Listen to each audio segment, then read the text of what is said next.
Muy bien, hermanos. Hoy entonces iniciamos la que será la última clase de este curso. Y, tenemos un poquillo de material que cubrir, sin embargo, no era tanto. Como me puse a hacer como una selección de lo que no hemos visto y realmente no es tanto. Eh, entonces no va a ser tan larga, espero. A veces he dicho eso y igual duramos 3 horas, pero no, yo creo que no va a ser tan larga. Em, Vamos a hablar un poco acerca de el tema hemos hablado bastante del tema del pecado, solamente quiero introducir con algunos efectos del pecado y después vamos a ver un tema desafiante para terminar, que va a ser la salvación del hombre propiamente. Y esto va a dejar el espacio abierto como una introducción también o ¿cómo se dice? Como un anticipo al curso de Cristología, que sería el siguiente en la línea de teología sistemática, ¿verdad? El de Cristología puede ser que lo dé yo este año o el próximo año, estamos en eso, pero sería lo que sigue después de este curso de doctrina del hombre. Entonces, creo que va a ser un muy buen final, va a dejar la historia así como continuará. ¿Sí? Entonces, oremos y vamos a tener nuestra última lección en esta. Amado Dios y Padre Celestial, queremos darte gracias por permitirnos llegar hasta este punto del curso. Gracias, oh Dios, por todo lo que hasta aquí nos has enseñado. Gracias porque podemos entender un poco mejor cómo tú nos has creado, podemos entender mejor también los efectos de la caída en nuestras vidas y también, oh Dios, entendernos como nuevas criaturas en Cristo. Gracias, oh Padre Santo, por permitirnos ver todas estas verdades en tu palabra. Danos mucha humildad, oh Dios, para asumir nuestro lugar como criaturas y como hijos tuyos, para poder honrarte en lo que viene adelante, porque sabemos que sí fuimos creados por ti, sabemos que en nuestra vida ha habido pecado desde nuestro nacimiento, desde nuestra concepción, pero también sabemos que tú en Cristo Jesús nos has hecho nuevas criaturas y hay una nueva manera de vivir, un proceso de rehabilitación en el que estamos.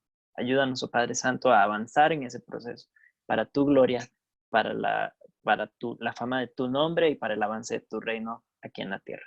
En el nombre de Jesús. Amén. Muy bien. Entonces, vamos a ver rápidamente algunos efectos del pecado nada más. Esto yo estoy seguro de que ya lo sabemos, lo hemos visto en otros cursos incluso, entonces se va a sentir como repaso y lo voy a hacer lo más breve posible. Hemos hablado de que el hombre tiene filosóficamente 3 partes, ¿verdad? No ontológicamente, sino filosóficamente. Tiene 3 partes. Hablamos de su área de conocimiento, ¿verdad? El área intelectual. Hablamos de su área de sentimientos y emociones, o lo que hemos llamado el ser, y hablamos del área de su accionar, su cuerpo físico y las acciones que toma, el hacer, ¿verdad? Entonces el conocer, el ser y el hacer son las 3 áreas del ser humano y en estas 3 áreas de alguna manera reflejamos a nuestro creador, reflejamos a nuestro Dios. Entonces, cuando vimos la historia del pecado la semana pasada y hemos estudiado en las teologías sistemáticas la doctrina de la depravación total. Esto significa que el hombre ha sido corrompido a raíz del pecado en todas las áreas de su vida. Nosotros a veces no pensamos en el pecado considerando toda la profundidad de este, sino que hablamos como, bueno, que el pecado es las cosas malas que hacemos. A veces pensamos que es solo eso. Entonces, ¿qué pecados cometemos, verdad? Y sabemos que, bueno, que decir malas palabras es pecado, que mentir es pecado, que odiar es pecado, que matar es pecado, que robar es pecado. Todas esas cosas las tenemos bastante claras, yo creo, y podemos identificar muy fácilmente esas acciones. Sin embargo, debemos profundizar un poco más, ir más allá en cuanto a los efectos del pecado realmente, la profundidad de los efectos del pecado en nuestras vidas. Entonces, quisiera abordar desde estas 3 áreas que nos conforman cómo el pecado ha venido a afectarlas, ¿verdad? Entonces, empecemos por el área del conocimiento brevemente. nada más. La Biblia lo que enseña es que a raíz del pecado, en el área de nuestro conocimiento, tenemos varios problemas. En primer lugar, nuestro conocimiento ya es limitado, porque como criaturas fuimos creados para tener conocimiento limitado, ¿verdad? La limitación del conocimiento no es efecto del pecado, eso es simplemente el hecho de que somos criaturas. Si fuésemos perfectos y sin pecado, aún así nuestro conocimiento estaría limitado y la única manera de crecer en nuestro conocimiento sería a través de la revelación, igual que lo sigue siendo, a través de la revelación de Dios. Pero ahora, encima de que nuestro conocimiento está muy limitado por nuestra naturaleza como criaturas, a raíz del pecado, nuestro conocimiento está entenebrecido. ¿Qué quiere decir esto? Quiere decir que no somos capaces de conocer la verdad de las cosas en su sentido más profundo. Podemos conocer algunas verdades y sabemos que toda verdad viene de Dios, ¿verdad? Toda verdad viene de Dios. Entonces, el impío que, por ejemplo, estudia el campo de la biología y descubre cómo funciona los diferentes sistemas del cuerpo de alguna especie de animales o el botánico, ¿verdad? Que estudia las plantas y entiende los procesos de la clorofila y todo esto. El, el, el, el, el que estudia geología, ¿verdad? Y entiende los diferentes tipos de rocas y las capas de la tierra y etcétera, etcétera. Podemos pensar en las diferentes áreas de conocimiento que existen y cómo en todas ellas se ha obtenido conocimiento verdadero, ¿cierto? A través de la investigación, a través del estudio, a través de la observación, los impíos incluso han obtenido conocimiento verdadero y pueden transmitir ese conocimiento verdadero unos a otros y reconocemos de nuevo que toda verdad, todo conocimiento verdadero proviene de Dios. Pero en última instancia, no entienden bien, no conocen la profundidad de las cosas. Porque la Biblia nos enseña, por ejemplo, que todo fue creado por Dios y para Dios y que todo debe glorificar a Dios. Entonces, cuando un creyente ve una planta, cuando un creyente ve un animal, cuando un creyente ve un ecosistema, entiende que eso fue creado por Dios y para la gloria de Dios. Cuando un creyente se ve a sí mismo en el espejo, entiende que fue creado él mismo por Dios, diseñado por Dios y creado para la gloria de Dios. Pero ese conocimiento escapa al incrédulo, escapa al impío, porque su conocimiento está entenebrecido. Entonces, aunque puede conocer verdades acerca del mundo, no puede conocer la verdad, no puede conocer los propósitos profundos de todo lo que tiene a su alrededor y de sí mismo. Entonces, hay destellos de verdad, hay chispazos de verdad en su vida y tiene que ordenar su vida a raíz de que vive en el mundo de Dios, ¿verdad? Entonces, depende de la verdad para conducirse y para emprender negocios y para hacer sus tareas diarias y todo esto, pero no va a comprender la profundidad de la verdad, no va a llegar al meollo del asunto. ¿Cuál es el meollo del asunto? Jesucristo. Uh-huh. Jesucristo es el centro de la revelación. Jesucristo mismo dijo, yo soy el camino, la verdad y la vida. Entonces, el verdadero conocimiento, las riquezas del conocimiento y la profundidad del conocimiento y la sabiduría están contenidos o encerrados en la persona de Jesús. Entonces, el cristiano sabe que la verdad no es un conocimiento abstracto o una idea ahí que anda. No, el cristiano sabe que la verdad es una persona y esa persona es Jesucristo. Ahora, eso a nivel de nuestro conocimiento, entonces, ya siendo creyentes, sigue habiendo en nosotros un residuo de pecado a raíz de nuestro conocimiento. Y por esto hablamos también de que estamos en rehabilitación, ¿verdad?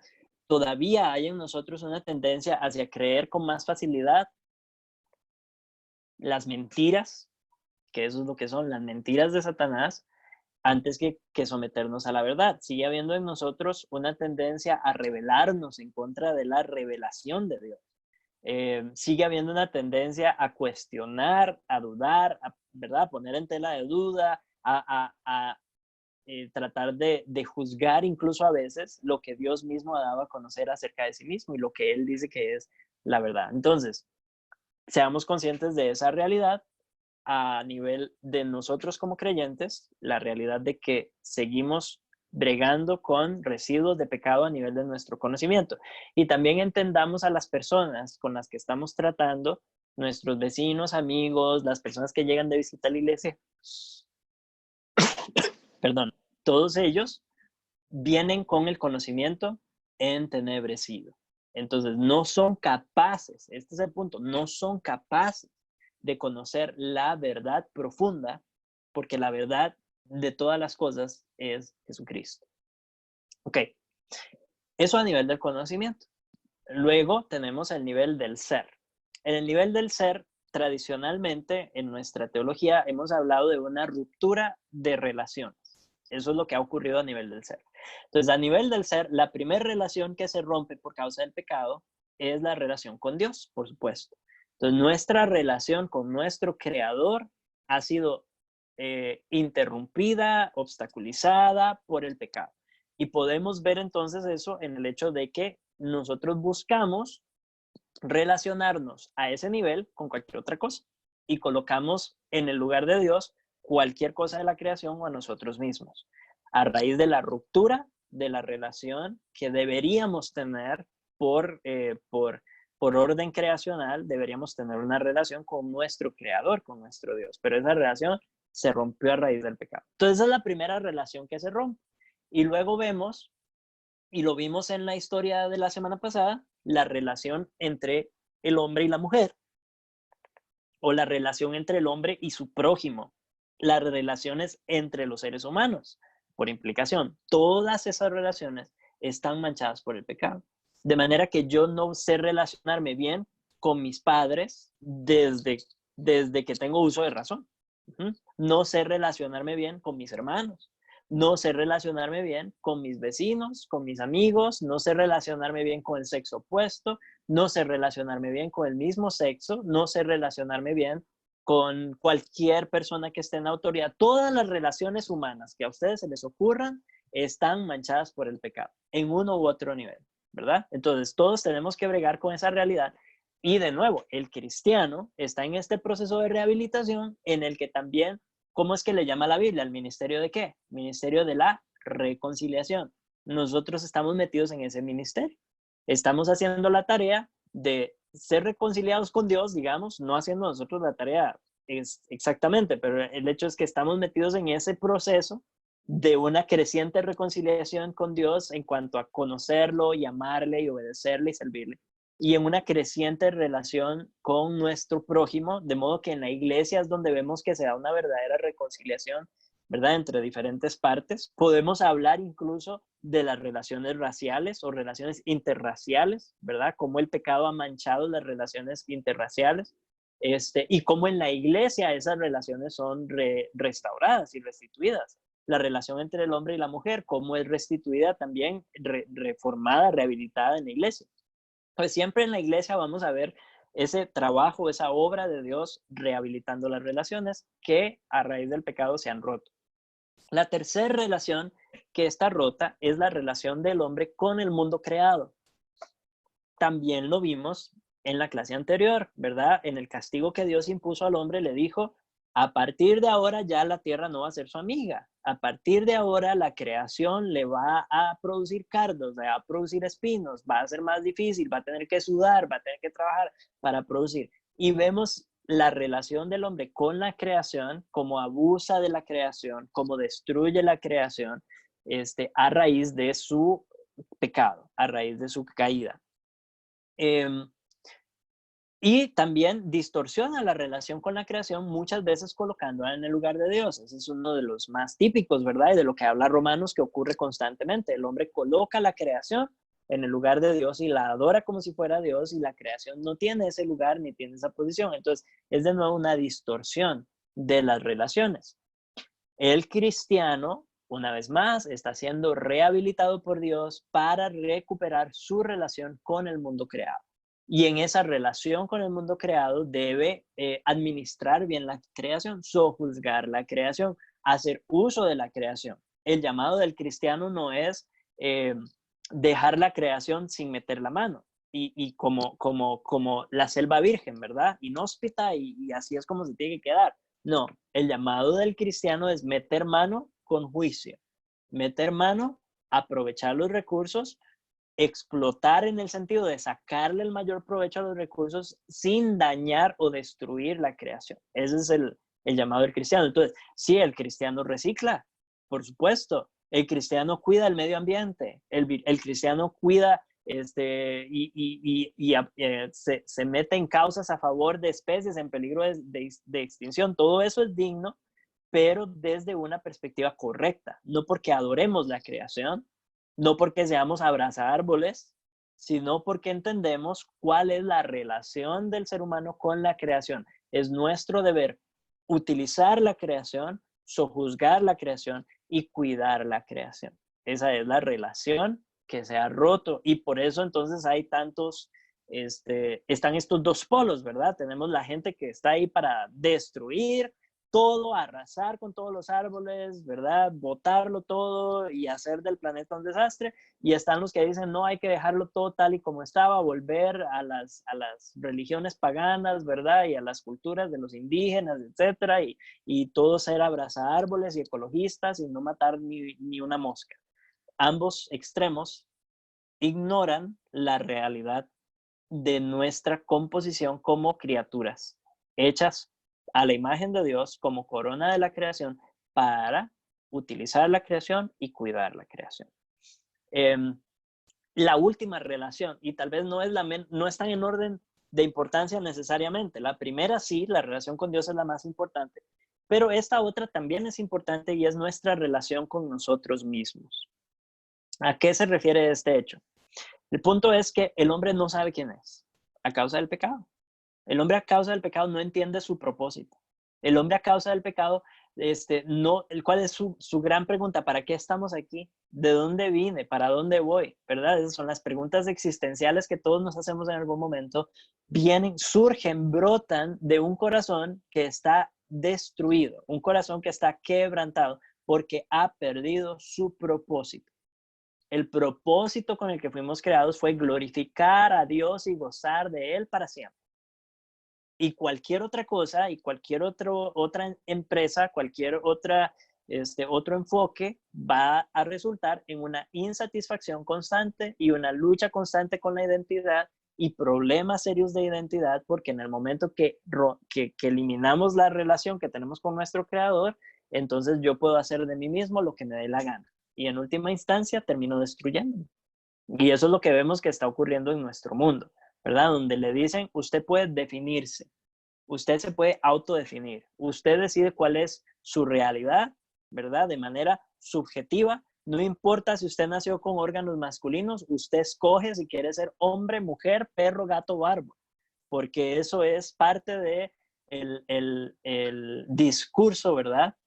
Que se promueve hoy en día a raíz del progresismo y el relativismo en el que vivimos metidos. Entonces, ¿qué es lo que pasa? El hombre pierde su identidad, la mujer ya no es mujer, el hombre ya no es hombre, y encima de eso, todo lo que personalmente a raíz de la construcción que tenemos cada uno en nuestra personalidad, todo eso se ve dañado, destruido, estorbado, ¿verdad? ¿Qué es lo que ocurre en el Evangelio? ¿Qué es lo que ocurre con el cristiano? El cristiano recupera su propósito, entiende cuál es la razón de su existencia, entiende de dónde viene, por qué está aquí y para dónde va. Entonces ya no hay dudas existenciales para el cristiano. El cristiano ha comprendido cuál es su lugar en la tierra. ¿Por qué? Porque no gira en torno a sí mismo, sino que es algo objetivo que gira en torno a la persona, de nuevo, la persona de Cristo. Porque Él es nuestro sacerdote, nuestro reconciliador. Él nos reconcilia con Dios y al hacer eso nos reconcilia con el prójimo, nos reconcilia con la creación y nos reconcilia con nosotros mismos. Entonces, la profundidad del efecto del pecado en nuestra vida también nos ayuda a entender la profundidad de la obra de Cristo en nuestra salvación, ¿cierto? Porque si mi pecado era simplemente cometer algunas cosas que iban en contra de la ley de Dios y tener un destino en el infierno, Entonces Jesús simplemente vino a cambiar mi conducta y a cambiar mi destino. Y eso es todo. Pero si entendemos que somos pecadores en todo lo que pensamos, que somos pecadores en toda la composición de nuestro ser, en nuestro entendimiento del mundo y nuestro entendimiento de nosotros mismos, entonces la obra de Dios se vuelve más profunda y mucho más rica. Y es cierto, incluye transformar nuestras acciones y transformar nuestro destino, que es a lo que vamos, el tema de nuestras acciones. Entonces, ven cómo las malas acciones realmente se desprenden de algo mucho más profundo.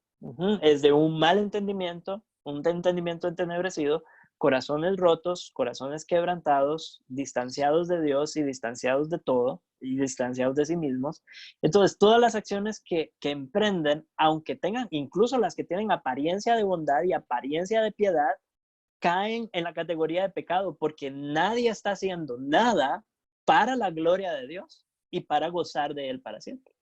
Entonces, por más bueno que parezca, a la luz de los ojos de los demás seres humanos, el más solidario, ¿verdad?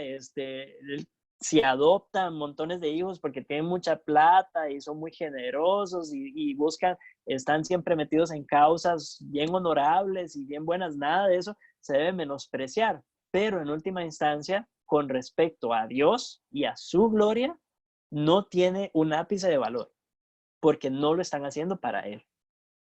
Entonces, no solamente las cosas malas que hacemos son pecado, incluso las cosas buenas que hacemos, cuando no las hacemos para la gloria de Dios, son pecado.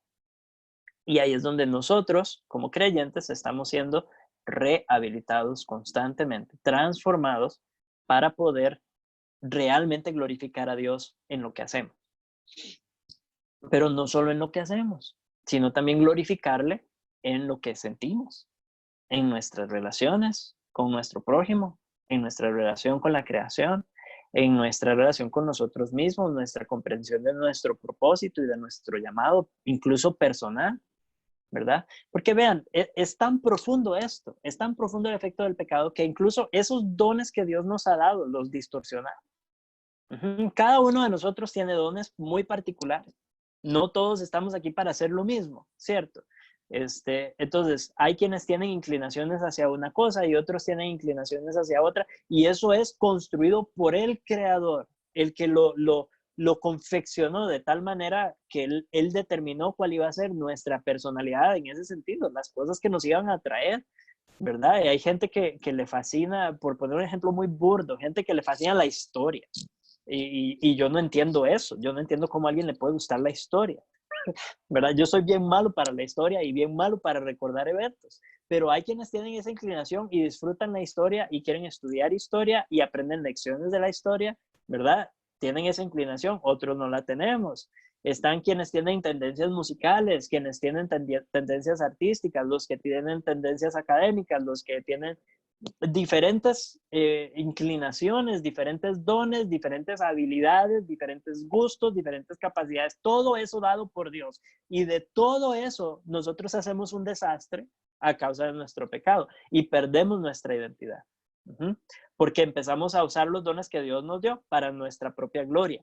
Empezamos a usar los dones que Dios nos dio para promover nuestro propio nombre, para ganar personas, para que nos sigan, para que sean nuestros amigos, para que nos amen, para tener una posición, para lograr fama, para lograr dinero, y distorsionamos lo que Dios nos da y lo destruimos, y es una destrucción, es una autodestrucción en la medida que no hacemos las cosas y no ejercemos los dones y no entendemos nuestra personalidad y nuestro llamado para la gloria de Dios. Entonces, de nuevo, la profundidad del pecado, los efectos profundos del pecado a nivel de todo el tejido de nuestro ser, todo el tejido de lo que somos, y por lo tanto la grandeza, la majestad, la gloria de la obra de Jesucristo en nuestra rehabilitación, en nuestra santificación y en nuestra salvación en el sentido más amplio de la palabra. Eso somos. Esos son las personas con las que lidiamos. No es un panorama agradable pensar en que Allá afuera están entenebrecidos, en rebeldía contra Dios, incapaces de entender la verdad y siempre haciendo cosas para la gloria de cualquiera menos Dios. Y a eso le sumamos el hecho de que los que estamos en la iglesia y los que hemos creído, no es como que dominemos el tema a la perfección, no es que ya seamos santos, no es que ya seamos perfectos, muy lejos de eso. Entonces, ¿dónde está nuestra esperanza? ¿Qué vamos a hacer con este aparente desastre que tenemos en nuestras manos? El llamado es obedecer y confiar. O confiar y obedecer. ¿Confiamos en qué? Confiamos en Jesucristo. Confiamos en la obra de Jesucristo en el sentido más amplio. Confiamos en su obra de salvación en nuestras vidas y confiando en eso tratamos de hacer su voluntad, tratamos de honrarle en todo lo que pensamos, en todo lo que sentimos y en todo lo que hacemos. Y de esa manera comunicamos el evangelio también a nuestro prójimo y lo llamamos ¿a qué? No a seguirnos a nosotros, porque nosotros no es que lo hayamos alcanzado ya. Los llamamos a seguir al mismo Cristo al que nosotros estamos siguiendo. Y entonces la persona de Jesús se vuelve central. Tiene que ser central. Él dijo, yo soy el camino, la verdad y la vida. Nadie viene al Padre si no es por mí. Si la persona de Cristo no es central en todo lo que hacemos, decimos y pensamos, entonces le estamos deshonrando. Aún siendo creyentes, nuestro deber es colocar a Jesús de vuelta en el centro. Y esto es una tarea de todos los días. Es una tarea de continuo arrepentimiento y de continua renovación de nuestra confianza en Él y continua es volvernos a comprometer con Él, constantemente estamos en ese proceso. De la misma manera que creímos la primera vez en nuestro Señor Jesucristo, de esa misma manera andamos en Él. Confianza, fe, completa dependencia de Él y buscando obedecerle y buscando agradarle. Él es el que hace esta tarea en nosotros. Es Él quien nos salva. De principio a fin la obra es suya. Entonces ahora, aunque estamos estudiando doctrina del hombre, nos vamos a sacar un poquito del cuadro. Ya hemos dicho todo lo que podemos decir de nosotros hasta cierto punto. No hay mucho bueno que decir fuera de la obra de Cristo. Entonces vamos a enfocarnos ahora y a modo de introducción a Cristología, quizás si lo quieren ver así, vamos a ver cómo Dios es quien nos da vida, cómo es Dios el que nos revive, literalmente nos resucita a través de la obra de Cristo Jesús. Y vamos a leer el mismo pasaje que leímos la semana antepasada con respecto a el pecado, lo estábamos viendo en Efesios capítulo 2. Pero vamos a ir un poquito más lejos. Entonces, ahora, no tengo conectada mi otro usuario para presentarles la pantalla, así que usen sus propias Biblias. Espero que las tengan ahí a la mano, como buenos cristianos. Efesios capítulo 2.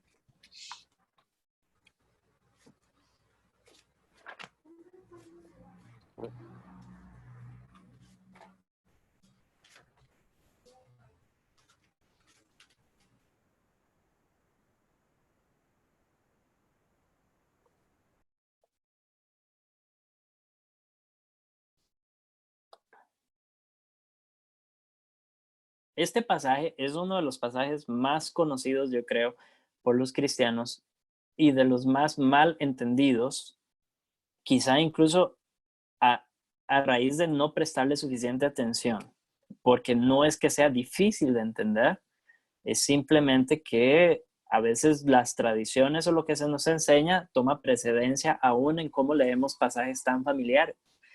Y entonces hoy lo vamos a leer bajo una luz mucho más que trataremos de honrar las escrituras en su sentido más amplio.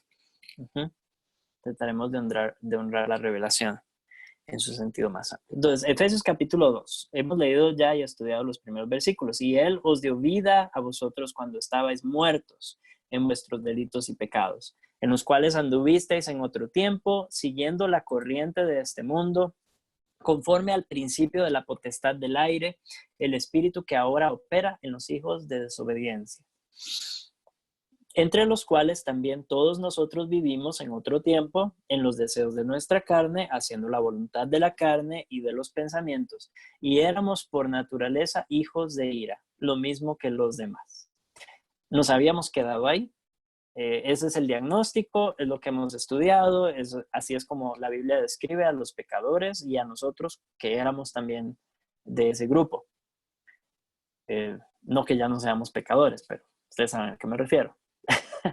A raíz del versículo 4 dice, pero Dios, aquí cambia el actor, cambia el enfoque, pero Dios, que es rico en misericordia, por su gran amor con que nos amó, aún estando nosotros muertos en pecados, nos dio vida juntamente con Cristo. Por gracia sois salvos. Y juntamente con Él nos resucitó y asimismo nos hizo sentar en los lugares celestiales con Cristo Jesús, para mostrar en los siglos venideros las abundantes riquezas de su gracia, en su bondad para con nosotros en Cristo Jesús. Y viene el pasaje reconocido por todo mundo y muy mal interpretado a veces, porque por gracia sois salvos por medio de la fe.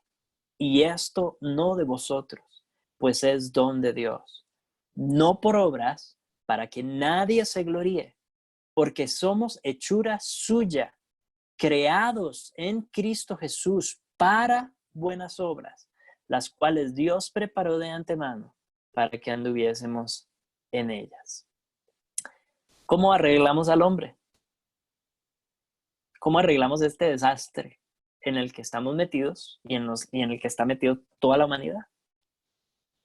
Los manifiestos humanistas dejan claro que para ellos la salvación es el hombre. El hombre es la respuesta, el hombre es el pináculo, el hombre es el que lo tiene que resolver, el hombre es el que lo puede resolver, el que lo puede hacer. Todo mundo sabe que algo está mal, pero nadie puede señalar directamente cuál es el problema. Entonces inventan un montón de problemas o ven un montón de problemas que son simplemente síntomas del problema mayor. Y entonces atacan esos síntomas y atacan esos aparentes problemas centrales desde el esfuerzo, la energía y los recursos del hombre mismo. Las religiones falsas tienen a sus dioses, ¿verdad? Tienen esas respuestas alternativas que también de alguna manera satisfacen, muy entre comillas, el ser interior, ¿verdad? Y esa necesidad de sentirse uno espiritual. Entonces están todas las religiones falsas. Y ignoramos que el que tiene la respuesta para el problema del hombre es Dios. Él y Él solamente. Dios tiene o nos ha dado la obra de Cristo, la obra de nuestro Salvador, del Mesías. Esa obra de Cristo, su reino es la respuesta real al problema del hombre y se hace efectiva, se hace real a través de su iglesia por la obra del Espíritu Santo en cada uno de nosotros. Y ahí es donde estamos nosotros ahorita por la gracia de Dios. Estamos en ese movimiento, podríamos decirle, en ese avance constante del reino de los cielos por la gracia de Dios y a través de la obra de su Espíritu Santo en nuestras vidas. Es la obra del Espíritu Santo arreglar al hombre. Eso es lo que hace. Cristo vino, murió por los pecadores, murió por su pueblo, pero el Espíritu Santo ahora es quien nos convence de pecado, es quien nos renueva, es quien nos regenera, es quien aplica esa realidad a nuestra subjetividad. Voy a ponerlo en esos términos. A algunos reformados no les gusta eso, pero el punto es que yo, Daniel, de manera muy subjetiva, me puedo contar entre esos pecadores redimidos, de la misma manera que Pablo dijo, porque Jesús murió por los pecadores conforme a las Escrituras, de los cuales yo soy el primero. Subjetivo. Pablo se ve entre ellos, de la misma manera nosotros. Pero el punto es que la obra de arreglar esa reparación la hace el Espíritu Santo en nuestras vidas. Es Él el que nos transforma. No vamos a meternos en el orden de la salvación, que es un tema que podrían estudiar. Más adelante lo vamos a ver en otros cursos de teología sistemática. Pero ya sea, como sea que ordenemos la historia de nuestra propia salvación, el punto es que el actor en todo eso es Dios.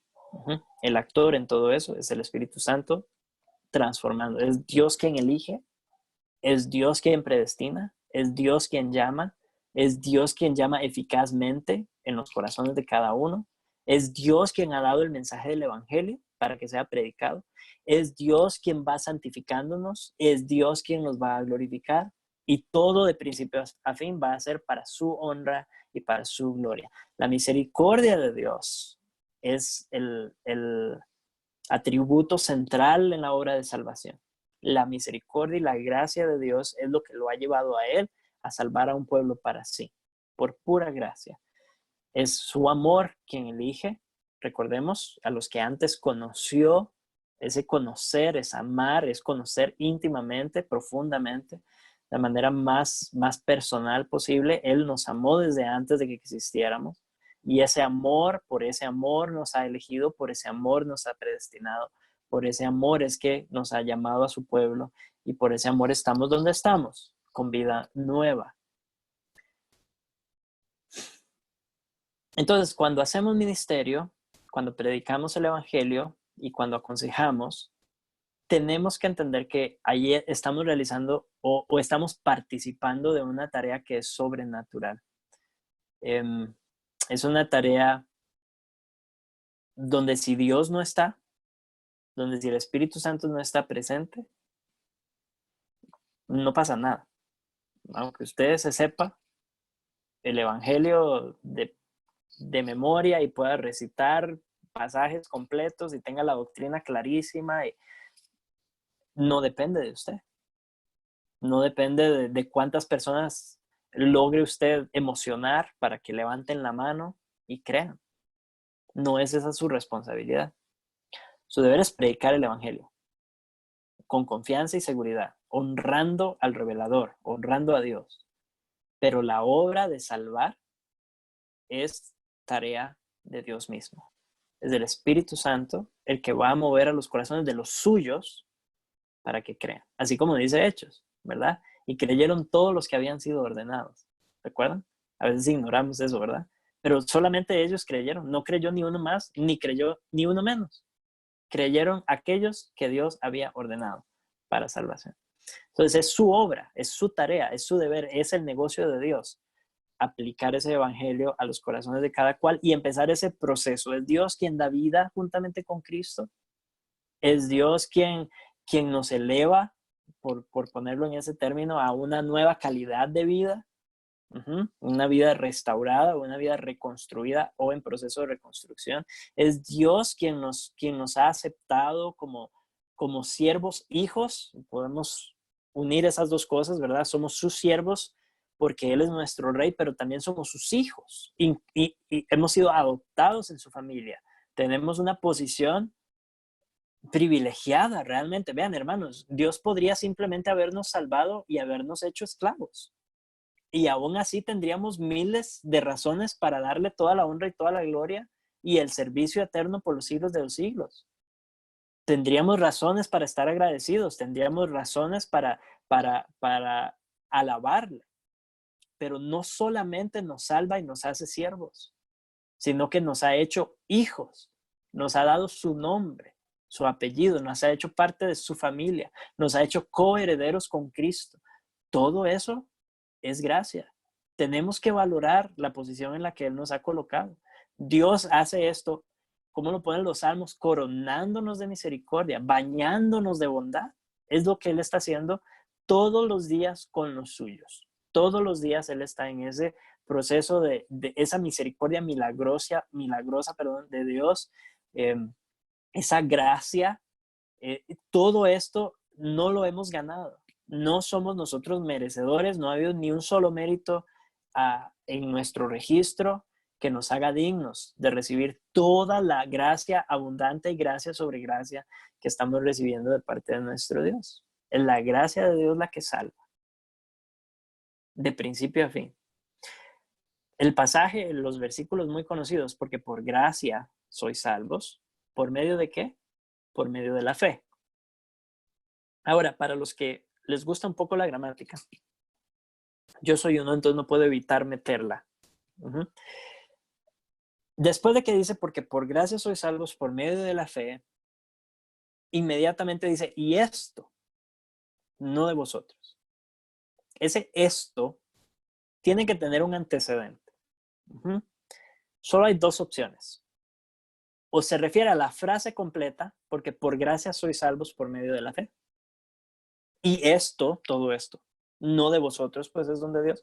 O se refiere a la fe, que es lo que está más cerca del eso. El antecedente más cercano es la fe.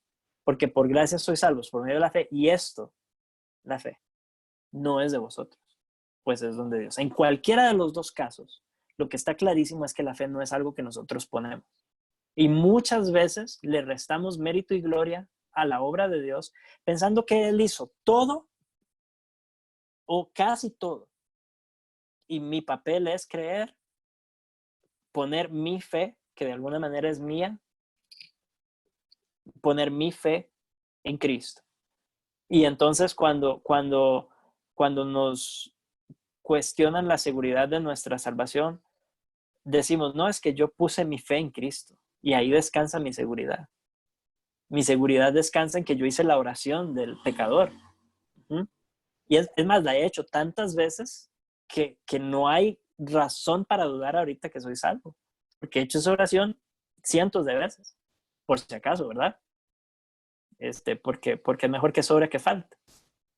Estoy poniendo mi confianza en mi desempeño.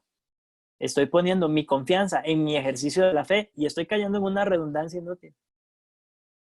Porque mi seguridad de mi salvación no descansa en la calidad, ni el poder, ni la constancia, ni la repetición de mi fe. La seguridad de mi salvación descansa en la obra de Cristo Jesús. E incluso esa fe débil, esa fe que necesita todavía mucho trabajo y que tiene que crecer y que tiene que avanzar, incluso esa fe me fue dada por Dios. Entonces, toda la seguridad que yo pueda tener con respecto a mi posición delante de Dios está en la persona de Dios mismo. Y ahí no hay quite. Porque Él mismo dice, ni lo alto, ni lo profundo, ni lo presente, ni lo porvenir, y empieza a agregar y agregar y agregar a la lista, y luego por si se quedó algo afuera dice, ni ninguna cosa creada nos podrá separar del amor de Dios, que es en quién, en mí, en mi fe, en mi cara bonita, en la oración de fe que hice 1000 veces, no, en Cristo Jesús. En Cristo Jesús, Señor nuestro. No puedo dudar de mi salvación cuando entiendo que descansa completamente en Dios, porque es Dios quien es inmutable en sus decretos y en sus propósitos. Es Dios quien hace todas las cosas perfectas.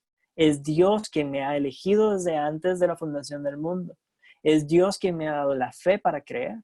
Es Dios quien envió a su Hijo Jesucristo a realizar la obra por medio de la cual yo podría ser salvo. Es Dios de principio a fin. La salvación es mía, dice el Señor. Y entonces yo no puedo dudar. Y aun cuando dudo, porque a veces dudamos, ¿cierto? Aun cuando dudo, esa duda no me puede separar del amor de Dios, porque ninguna cosa creada puede. Y yo soy una de esas cosas creadas. Entonces no tengo que hacer la oración del pecador 1000 veces, porque no descansa en eso. Descansa en la obra perfecta de Cristo Jesús. Coloquémoslo a Él de nuevo en el centro. Porque por gracia sois salvos por medio de la fe, y esto no es de vosotros. Es don de Dios.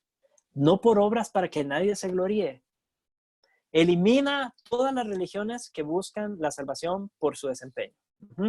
Todas las religiones que intentan salvarse a sí mismos a través de tradiciones, preceptos, ordenanzas, todo lo que a usted se le ocurra, esas quedan eliminadas. Pero también elimina las tendencias dentro del cristianismo. que muchas veces obedecen a la misma idea de alguna manera mi desempeño tiene algo que ver en esto. Para salvarme, necesito desempeñarme. Entonces, tengo que ser obediente, no solamente a la ley de Dios, sino a todos estos preceptos humanos que muchas veces se filtran en la iglesia: no comerás, no tomarás, no harás, no tocarás, etcétera, etcétera, etcétera, etcétera. Que según Colosenses, ¿verdad? Según Pablo en Colosenses, todo eso tiene una muy linda apariencia de piedad, pero en cuanto a la lucha contra el pecado, no sirven de nada. Estoy parafraseando. Lean Colosenses. Pero esa es la idea. Un montón de preceptos e ideas humanas que se meten en la iglesia y pensamos que nuestro desempeño, entonces ahí juega un papel. Y usualmente son cosas muy fáciles de cumplir porque los 10 mandamientos son muy difíciles, ¿verdad? Más si entendemos la profundidad de los 10 mandamientos. Entonces es mejor que digan: no, las mujeres tienen que andar el pelo suelto, no se pueden amarrar de pelo y anden en agua, ¿verdad? Tápense con un velo, no usen maquillaje, los hombres con corbata, con saco, pantalón largo, Dios guarde un short, Dios guarde chancletas, no se puede aplaudir, no se puede usar otro instrumento que no sea la guitarra o otro instrumento que no sea el piano, no se puede usar ningún instrumento, solo se pueden cantar salmos, no se puede cantar ninguna otra cosa. Después, póngale usted toda la lista de preceptos que usted quiera. Todos esos son muy fáciles de cumplir. Entonces, de alguna manera, yo me siento muy digno porque me pongo corbata todos los domingos. Pero en la lucha contra el pecado no valen de nada. En la lucha contra el pecado no valen de nada. No es por obras. ¿Cuál es la razón por la que no es por obras? Que Dios dice que Él no comparte su gloria con nadie. La razón por la que no es por obras es para que nadie pueda decir: yo esto me lo gané de alguna manera. Es más, tal vez yo sé que la mayoría de la salvación es por gracia, pero yo me la gané cuando hice la oración de fe. Tal vez yo entiendo que Dios abrió la puerta, pero fui yo quien caminó por esa puerta. Fui yo quien entró. Entonces, aunque trato de disfrazarlo de solo gracia, siempre sigo dándome a mí un poquito de mérito y un poquito de gloria, porque esa es la tendencia del ser humano. Necesita creer que se salva a sí mismo. Y Dios nos dice: no, abandone todo eso. No es por obras para que nadie se gloríe. No es por obras para que nadie se gloríe. Ahora, no quiere decir que las obras no tengan un papel. ¿Cierto? ¿Qué dice el versículo que sigue? O lo que sigue diciendo. Que somos hechura suya. Ahora sí, vean cómo le da vuelta. Somos hechura suya, creados, entiéndase también recreados, renovados, dotados de nueva vida. Somos hechura suya, creados en Cristo Jesús para buenas obras. Las buenas obras tienen un lugar. Ese lugar es después de la salvación. No son las buenas obras para salvación, sino salvación para buenas obras, las cuales Dios preparó de antemano para que anduviésemos. Es que ni siquiera eso es nuestro. Las cuales Dios preparó de antemano para que anduviésemos en él. Y ahí entra todo este proceso en el que estamos todos nosotros en este momento. Porque esas buenas obras no se refiere solamente a acciones buenas, sino buenos pensamientos, una renovación en nuestro entendimiento, en nuestros pensamientos, en nuestros sentimientos, una conformidad cada vez más al carácter de Cristo Jesús. Eso es lo que está sucediendo. Veo que hay algunos comentarios en el chat. Lo había estado no ignorando a propósito, sino que aparece la burbuja y desaparece. Entonces me cuesta leerlos, pero ya abrí el chat aquí. Entonces vamos a ver. Me voy a devolver un poco. Aldi dice que yo recuerde de todas las religiones que hablan de salvación, solamente el cristianismo tiene un salvador personal. Es cierto. Mientras tanto, que todas las demás no tienen un salvador personal. Eso es verdad. Sí, no hay un salvador personal. Excepto en el sentido de que usted se puede salvar a sí mismo y usted es una persona, digámoslo así, pero no hay un mediador, no hay un tercero. Entonces no hay una dependencia o una confianza en alguien más, sino que siempre la confianza, la dependencia está en mí mismo. Eh, sí, correcto, de carácter antropocéntrico. Aún la oración de fe que nosotros hicimos en el pasado fue porque el mismo Señor nos movió a hacerlo. Es correcto. Ahora, no quiere decir que seamos robots en nuestras buenas obras, incluso en esa oración de fe, ¿verdad? Yo creo que todos en nuestra experiencia podemos recordar haber escuchado el Evangelio y haber respondido y haber hecho esa oración voluntariamente. No fue que nadie nos puso una pistola o sentimos que estábamos en una especie de trance o posesión extraña. No, fue algo voluntario, pero entendiendo bien la obra del Espíritu Santo, ahora podemos decir, sí, fue voluntario porque mi voluntad había sido regenerada. Porque Dios había puesto una nueva voluntad en mí, me había hecho,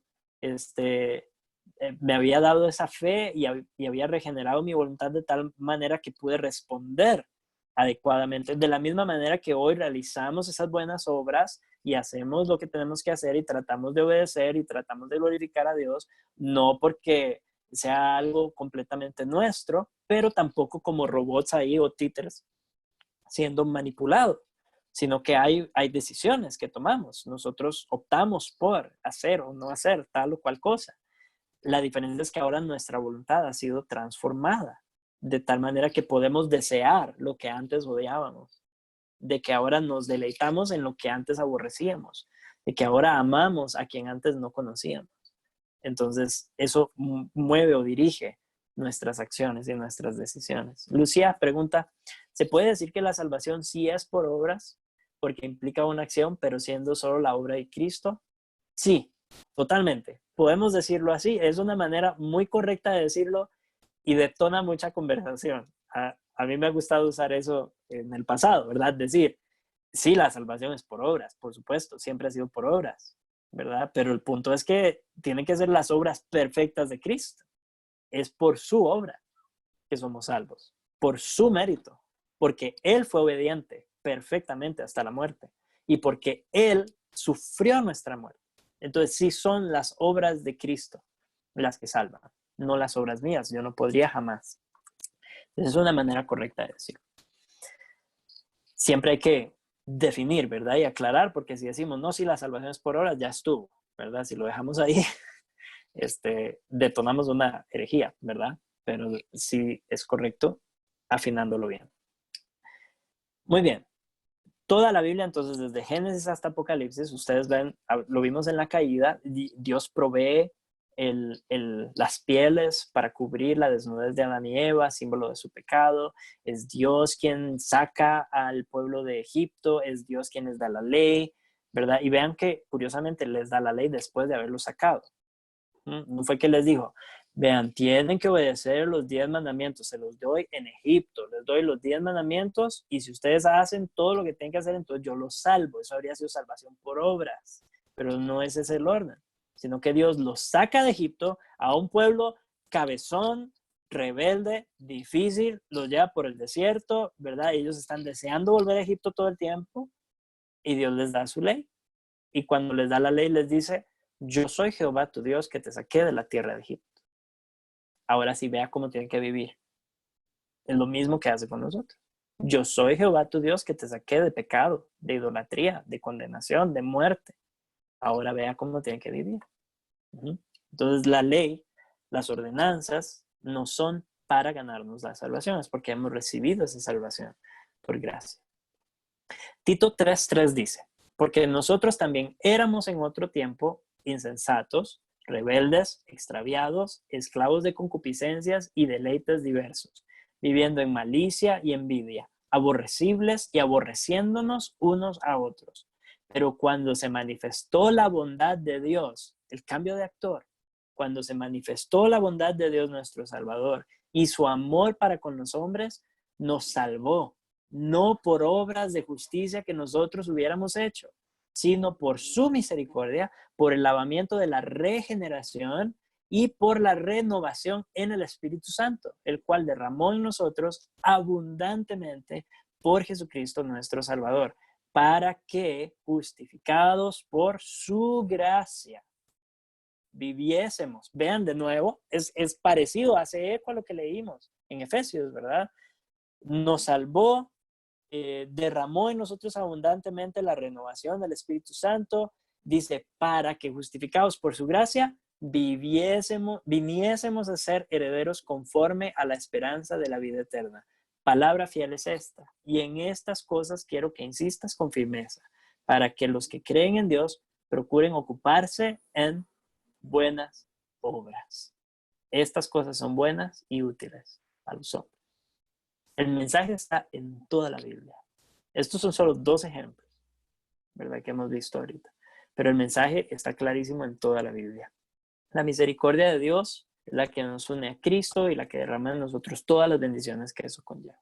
Es Él quien nos salva.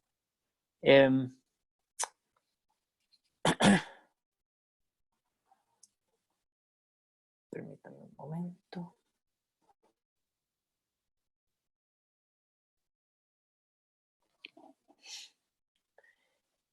Esta tarea que ha venido haciendo o que hemos venido viendo de parte de Dios en nosotros, la hemos visto un poco como individual, ¿verdad? Y es cierto, mi conocimiento entenebrecido, Él da luz a través de su enseñanza, su verdad, Él nos enseña constantemente, nuestro ser destruido y nuestras relaciones rotas, perdonen, es Él quien las restaura, es Él quien las restablece a nivel personal, me devuelve mi propósito, ya no soy un pez fuera del agua, ahora sí entiendo para qué fui creado.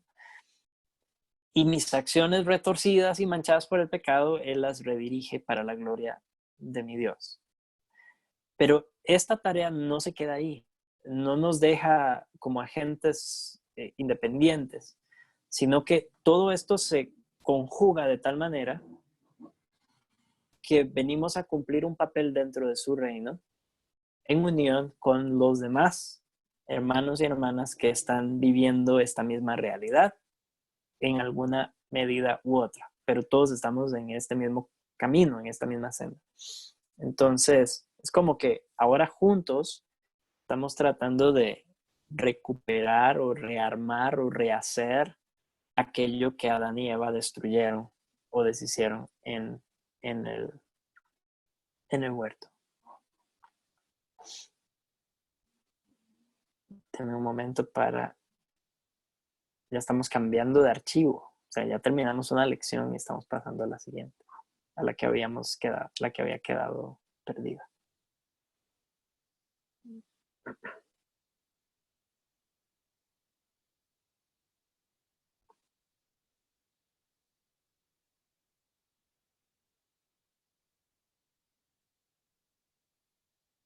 Muy bien.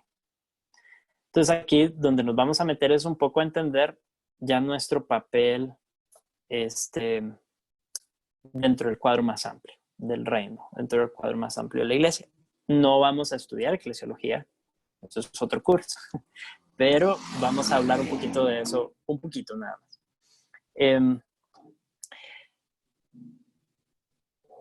El Espíritu Santo entonces es el que causa ese nuevo nacimiento, ¿verdad? Entendemos eso, fue así para nosotros. La respuesta del hombre, sin embargo, es lo que nosotros podemos ver. Entonces, cuando hablamos de nuestra tarea en la iglesia, nuestro ministerio y la consejería que llevamos a cabo, tenemos que ser conscientes de que la realidad es que solamente donde Dios ha trabajado se va a dar un cambio verdadero. Pero nosotros no podemos ver la obra de Dios en los corazones. No, eso así directamente no lo podemos ver, pero podemos ver los efectos de esa obra en las vidas de las personas, en las vidas transformadas de las personas. La respuesta entonces del hombre es lo único que nosotros podemos ver. Y en alguna medida dependemos mucho de eso, ¿verdad? Y en nuestra labor de ministerio y de consejería descansamos mucho en lo que los demás hacen, dicen, piensan, cómo se expresan, etcétera, para poder vislumbrar la obra del Espíritu Santo en sus corazones. Y necesitamos mucha sabiduría para hacer esto. Hemos hablado un poco de eso en el pasado, que a veces tendemos a juzgar de acuerdo a nuestra experiencia así al detalle, ¿verdad? Y pensamos que una persona que no ha sido santificada, donde Dios por su gracia me ha santificado a mí, es un impío, pecador y malvado y lo descomulgamos, ¿verdad? O rompemos nuestra relación con esa persona o X o Y. Entonces, tenemos que tratar de ser muy cuidadosos a la hora de observar la obra de Dios. Eso es lo que estamos buscando. La obra de Dios en la vida de nuestro prójimo, la obra de Dios en la vida de nuestros hermanos, que se puede manifestar de maneras diferentes a como se ha manifestado en términos específicos. ¿Por qué? Porque todos tenemos pecados muy específicos, ¿sí? Todos pecamos, pero no todos pecamos igual. Si no, imagínense la clase de desastre que sería el mundo. Todos pecamos, pero nuestro frente de batalla es diferente. Algunos luchan con inmoralidad sexual, algunos luchan con la codicia, algunos luchan con la mentira, algunos luchan con la ira, con la depresión, con algún tipo de adicción a sustancias, ¿verdad? Entonces hay gran variedad y muchos grados de pecado, pero todos estamos luchando con algo y es en esa lucha donde Dios, pues claramente se va a manifestar, ¿verdad? En cada uno de sus hijos, les va a ayudar en esa lucha específica. Entonces tenemos que ser sabios en ese sentido. Pablo describe su propio ministerio en la iglesia de Éfeso básicamente como que él proclama públicamente la verdad. Eso es como, lo podríamos llamar como la predicación así desde el púlpito en nuestros tiempos, ¿verdad? Pero también hay un involucramiento más cercano con grupos pequeños, con familias, de manera un poco más privada en los hogares. Y es evidente a través de su carta que eso también era algo que él estaba haciendo. ¿Cómo se ve eso en nuestro contexto? Bueno, posiblemente visitas familiares, reuniones de grupos pequeños, estudios bíblicos, mentorías, etcétera, dentro de nuestras iglesias. Y finalmente la consejería tú a tú, donde ya yo me siento con una persona específica que está luchando con algo y tratamos ese problema específicamente. Entonces, para entender cómo debemos caminar o desenvolvernos en esta tarea ministerial, debemos tener dos principios claros que son creer y obedecer. Si pudiésemos resumir nuestra experiencia de santificación y lo que queremos lograr también en la vida de los demás, yo creo que podríamos utilizar esos dos verbos, creer y obedecer. Esa es la vida cristiana. Creer en la palabra de Dios, principalmente en su mensaje de salvación, y creer que lo que Él ha mandado es bueno, es justo, es sabio, es lo mejor para mí, y entonces quiero obedecer, vivir de acuerdo a lo que Él ha revelado. Entonces, vemos la persona que está luchando con alguna adicción y como cristianos nuestra responsabilidad es ayudarle a confiar en la palabra de Dios y obedecer la palabra de Dios y seguir los principios de las escrituras para vencer su adicción. No mandarlo a un grupo de alcohólicos anónimos, no buscar psicólogos humanistas que le ayuden a entender a raíz de su historia familiar y por qué ahora está donde está, sino que a través de las escrituras nosotros podemos ayudar a la persona a encontrar libertad o avanzar, por lo menos progresar en su libertad de esa adicción. Y lo mismo ocurre con diferentes pecados, ¿verdad? Tenemos que recuperar esa confianza nosotros también. Confiamos nosotros en que la palabra de Dios tiene todo lo necesario para la vida y la piedad, no solo mía, sino también de mi prójimo. Si eso lo creo, entonces, ¿por qué estoy enviando a un pecador cuyo problema es su corazón, su alma, lo envío a un psicólogo? ¿Por qué hago eso? Y no estoy hablando de psicólogos cristianos. En nuestro país, pocos. Hay muchos psicólogos, hay muchos cristianos que son psicólogos, no me malentiendan, pero psicología cristiana realmente no hay. Psicología humanista es lo que hay. Y entonces, ¿qué es lo que vemos en la psicología humanista? ¿Qué es lo que les dicen? Usted es víctima, víctima de las circunstancias, víctima de su composición química, víctima de, no sé, de sus papás, de sus hermanos, pero usted es de todo menos culpable. Uh-huh. Y la Biblia, ya hemos visto, que nos enseña algo muy diferente. Entonces tenemos que partir del hecho de que venimos rotos, de que somos un montón de pecadores y de que necesitamos a Cristo. Entonces los mensajes van a ser muy diferentes. Tenemos que recuperar nuestra confianza y seguridad en las Escrituras. De nuevo, creo que deberíamos dar un curso de consejería eventualmente y yo vuelvo a proponer a Lester, él no está presente hoy, pero vuelvo a proponer a Lester para dar ese curso. Pero el punto es que tenemos que creer y obedecer. Creer que la palabra de Dios es la verdad, creer el Evangelio, creer todo lo que se desprende de él y obedecer.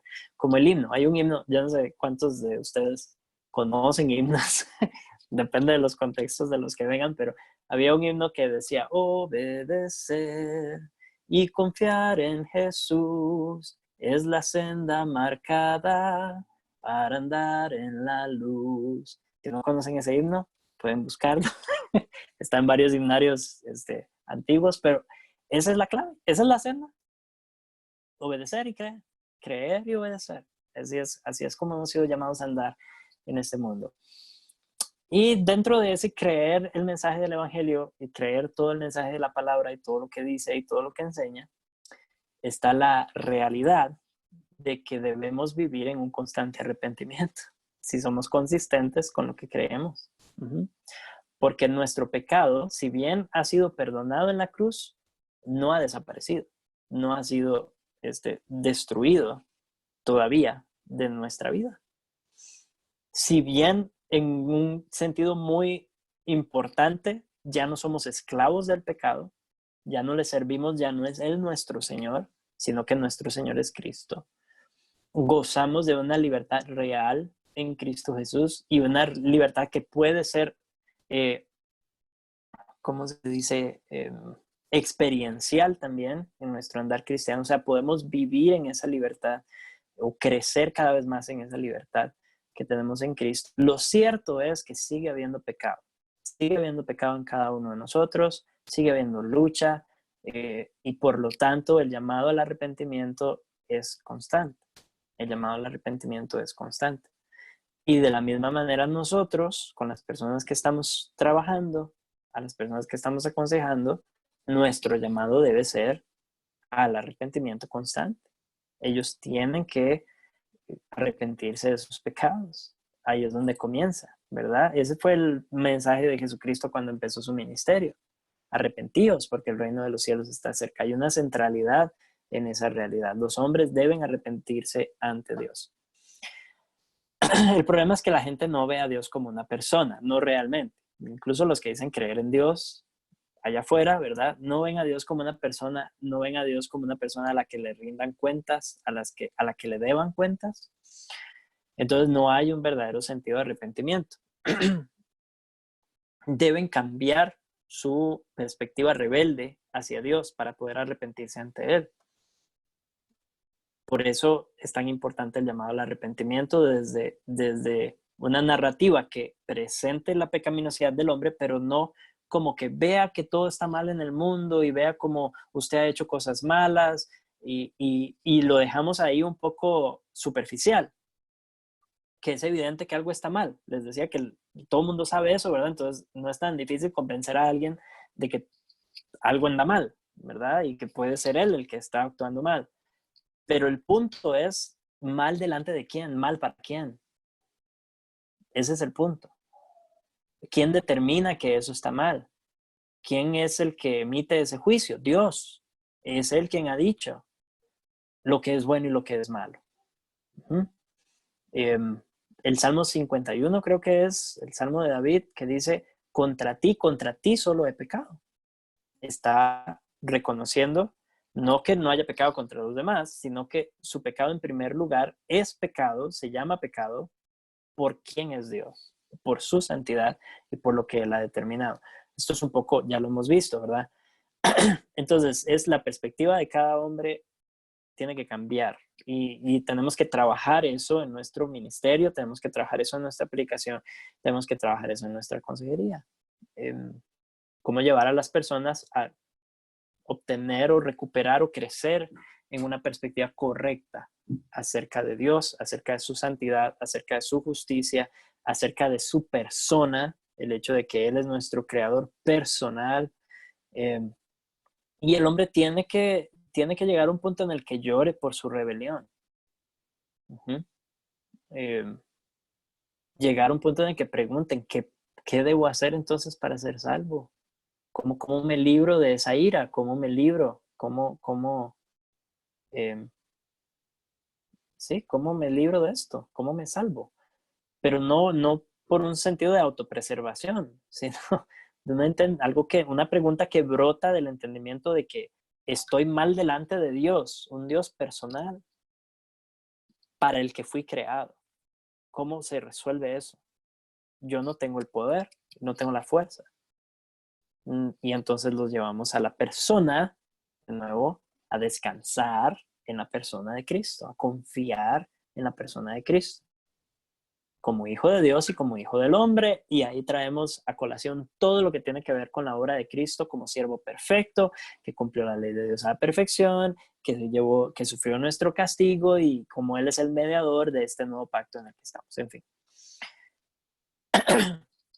Luego de esa confianza en la obra de Cristo viene la confianza en todos los beneficios que se desprenden de esa obra. No solamente la salvación inmediata, sino todo nuestro andar cristiano. Todos los beneficios que de la obra de Cristo tienen relación con nuestro caminar hacia Cristo, hasta el día que estemos con Él. Entonces, cambia en nosotros la motivación. Ahora nuestra motivación es temor a Dios, amor por Cristo, pero ese temor reverente ante nuestro Creador, no el miedo, ¿verdad? Sino un temor real ante nuestro Padre, nuestro Dios, nuestro Creador. Queremos honrarle, queremos agradarle, queremos vivir para Él y amamos a Cristo aunque nunca lo hemos visto. Y queremos vivir para su gloria, para honrar su nombre, que su nombre sea conocido no solamente por lo que digo, sino por todo mi estilo de vida, y entonces mi objetivo se vuelve la gloria de Dios, ya no mi propia gloria, ya no mi fama, ya no mi éxito, ya no nada que tenga que ver conmigo, me quito yo del centro, la gloria ahora debe ser para Dios, mi objetivo es que Él se agrade de mí, ese es el objetivo, quiero que Él se agrade de mí, quiero hacer el bien a mi prójimo por amor a Dios, y lo que va a dictar cómo vivo eso es la norma que Dios ha dejado, su palabra.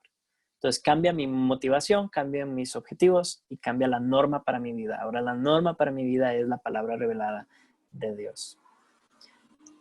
Queremos evitar el moralismo que presenta una salvación sin mediador. Por eso es importante recordar a Cristo en nuestros mensajes, en nuestra predicación y en nuestra consejería. Porque si no, ¿qué es lo que vamos a lograr? Gente que tal vez logre exteriormente, incluso por mucho tiempo, mostrar cierto éxito en contra de alguna adicción que tenía. ¿Cuántos impíos dejan de beber? ¿Cuántos impíos dejan de drogarse? Porque llega un punto en su vida en el que tocan fondo y una fuerte motivación por su propia gloria los lleva a librarse de eso. Y aún en esa aparente buena obra, aún en ese aparente progreso, no están glorificando realmente a Dios. Entonces se convierte en un moralismo, algo que yo puedo hacer. Cuando lo logro hacer, gloria a mí. Cuando no lo logro hacer, pobre de mí. Pero sigo siendo yo el centro. No hay un mediador. Necesitamos recordarle a la gente que sin Cristo y sin su cruz no pueden hacer nada. Es el fundamento para nuestro andar cristiano. Y por otro lado, hay una norma, una manera de hacer las cosas, eso es cierto. No es simplemente, bueno, tenemos al mediador, tenemos a Cristo y ahora soy salvo y ya, y se convierte esto en una religión mística donde vivo iluminado y ya. No, hay una manera correcta de vivir que se desprende también de su revelación. Debemos entonces procurar no caer en ninguno de los dos extremos, ¿verdad? Entonces, tiene que haber arrepentimiento de parte de la persona, tiene que haber un descansar un reposar o confiar o creer, todo eso se refiere a lo mismo en la persona y obra de Cristo Jesús. Y finalmente la respuesta, que esa es la parte que nosotros podemos ver. Entonces vean cuánto ocurre en la vida del cristiano que no podemos ver. Por eso es hay un llamado fuerte a ser precavidos, en no ejercer, no emitir juicios muy apresuradamente. Porque aunque nosotros todavía no podamos ver los frutos, no quiere decir que Dios no esté haciendo nada. Hay mucho que Dios hace en el corazón de la persona, en su vida, en su fe, en su crecimiento, que nosotros no alcanzamos a ver, sino hasta mucho después. Entonces, también es un llamado a nosotros a perseverar, a confiar de nuevo en la palabra de Dios y en la obra de Cristo, como ésta tiene poder y puede realmente llevarlos a la fe, al arrepentimiento y a una respuesta apropiada. A veces no. A veces la persona no le da y le da y le da y le da y no responde y nunca responde. Pero esas personas que se vayan de la iglesia solas, que no seamos nosotros, a menos que sea un pecado escandaloso y que evidentemente no es creyente, no hay arrepentimiento, no hay fruto, no hay nada, entonces la Biblia sí nos llama a ejercer disciplina eclesial, ¿verdad? Pero muchas veces es personas que entran con alguna curiosidad espiritual y ahí parecen crecer o parecen entender, o, ¿verdad? Y no están en ningún pecado escandaloso, no está pasando nada grave, digno de excomulgación, y de repente ellos mismos solitos por su propio peso se van. Pero que no sea que nosotros los echamos porque juzgamos que el Espíritu Santo no estaba haciendo nada en sus corazones. Nosotros no debemos ser los que cerramos la puerta en esos casos. Ellos mismos cerrarán la puerta. Pues bien, una última nota nada más con respecto al arrepentimiento, porque yo creo que es bueno entenderlo, y yo sé que estamos hablando de nuestro ministerio para con otros, pero yo creo que esta parte va a ser también un poco desafiante para nosotros mismos y nuestra realidad como creyentes. Y creo que es la mejor manera de cerrar, porque pues a partir de aquí vamos a ver otros cursos y nos vamos a seguir preparando para el ministerio, etcétera. Pero no quisiera que haya entre nosotros incrédulos que están ahí creyendo que son creyentes sin serlo. Y eso es una posición muy peligrosa. Entonces el llamado al arrepentimiento sigue siendo muy real para nosotros, sigue siendo muy real. Debe haber un elemento intelectual en nuestro arrepentimiento, en el sentido de que debemos saber lo que es pecado, qué es pecado, quién dice que es pecado, por qué es pecado. Eso es como una parte intelectual, ¿verdad? Y podemos reconocer que algo anda mal, podemos reconocer que hemos hecho mal delante de Dios. Eso no es arrepentimiento, eso es una parte de arrepentimiento. Saber que hemos pecado, entender a nivel intelectual que hemos hecho mal delante de Dios. Muchos entienden que han hecho mal delante de Dios y no se arrepienten, ¿verdad? Romanos 1:32 nos dice, habiendo entendido el juicio de Dios, habiendo entendido ellos el juicio de Dios, que los que practican tales cosas son dignos de muerte, allá está, lo entienden. Pero ¿qué dice? No solamente las hacen, sino que también se complacen con los que las practican. Entonces no hay arrepentimiento. Entienden y saben que está mal, pero no se han arrepentido. No en todo el sentido de la palabra. Hay un factor emocional también, por supuesto. El pecado debe producir en nosotros aflicción. Y si ustedes no lo creen, lean los salmos de David de arrepentimiento, el Salmo 32, el Salmo 51 para empezar. Él habla de sus sentimientos y cómo esos sentimientos incluso afectaron su estado físico, ¿verdad? Y sentía que sus huesos se estaban desgastando, no podía dormir, llenaba su cama de lágrimas, ¿verdad? Muchas expresiones que nos hacen ver que hay un factor emocional también en el arrepentimiento, una realidad emocional, un quebranto. Ahora, eso en sí mismo no es arrepentimiento. Tampoco confundamos que porque yo lloré un montón cuando me di cuenta de mi pecado, entonces eso es lo que yo llamo que me arrepentí. No para ahí. Hay un entendimiento, hay una reacción emocional, pero hay más. Debe querer que pase algo al respecto. Debe buscar hacer algo al respecto. Em,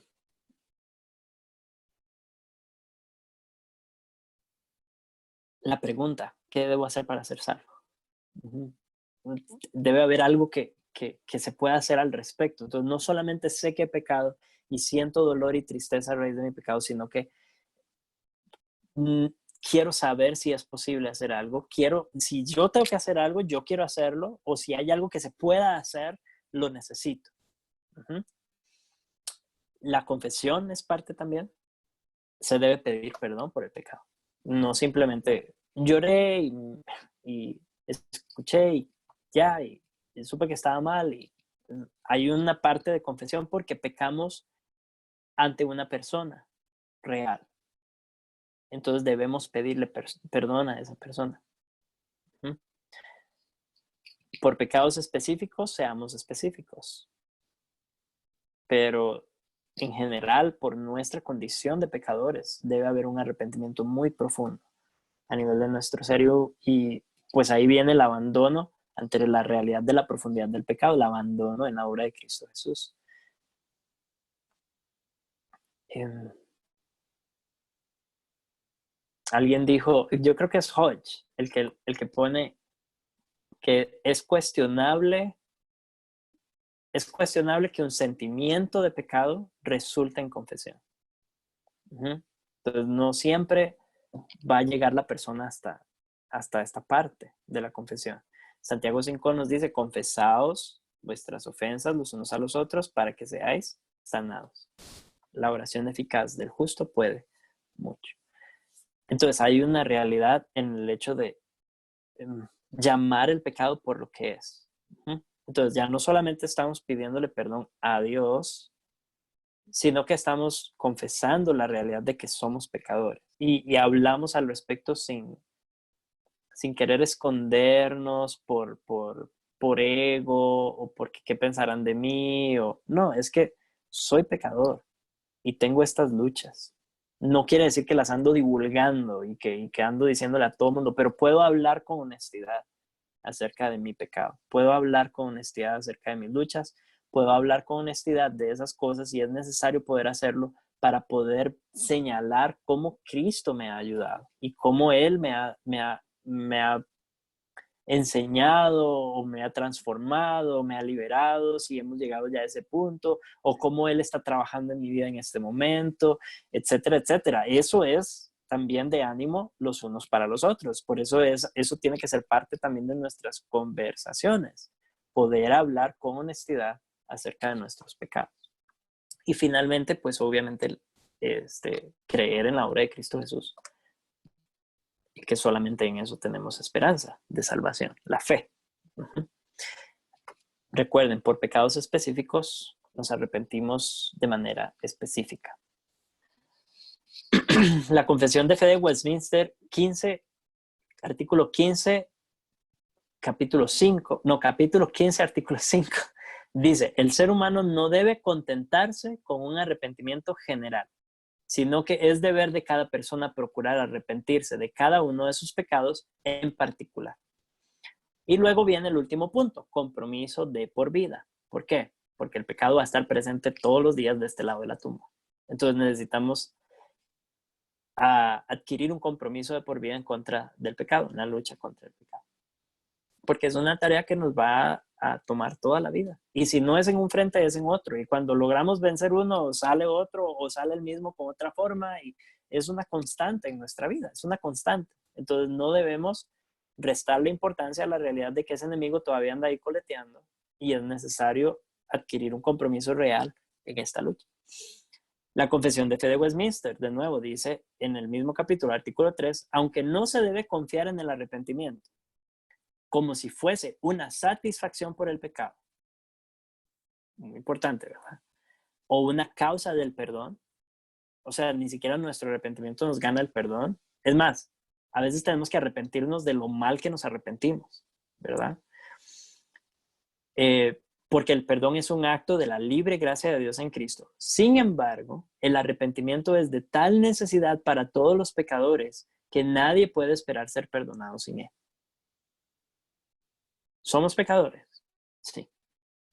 Por lo tanto, necesitamos arrepentimiento constante, todo el tiempo. Debemos estar arrepintiéndonos, debemos ser conscientes de la realidad del pecado, no temer reconocer el pecado en nuestra vida, no escandalizarnos cuando hay pecado en nuestra vida, no ser indiferentes al pecado en nuestra vida, reconocerlo, confesarlo, pedir perdón, arrepentirnos, darle la espalda, hacer todo lo posible por vencerlo, etcétera, etcétera, entendiendo que esto es gran parte de la lucha que nosotros llevamos en esto que llamamos el reino de los cielos. Y el avance de este reino se da en esa lucha entre la luz y las tinieblas.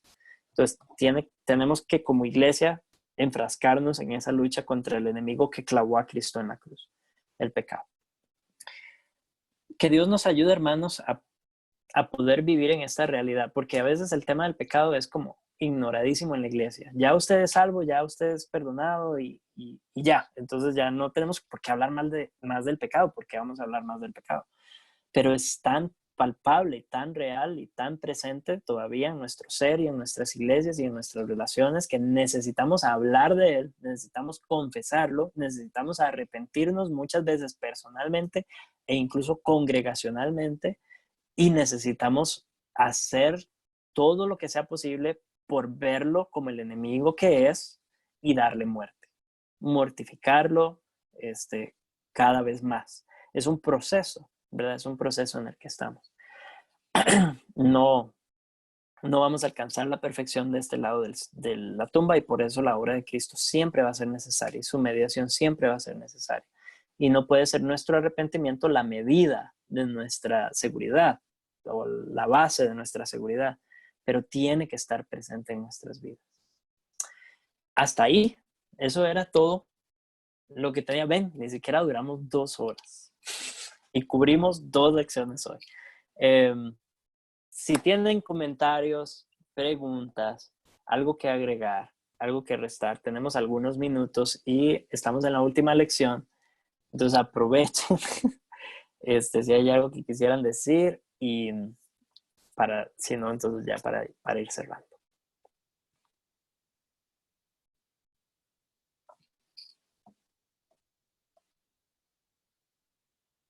Nadie tiene nada que decir, nada que agregar, ni nada que restar. Me alegra que no haya nada que restar.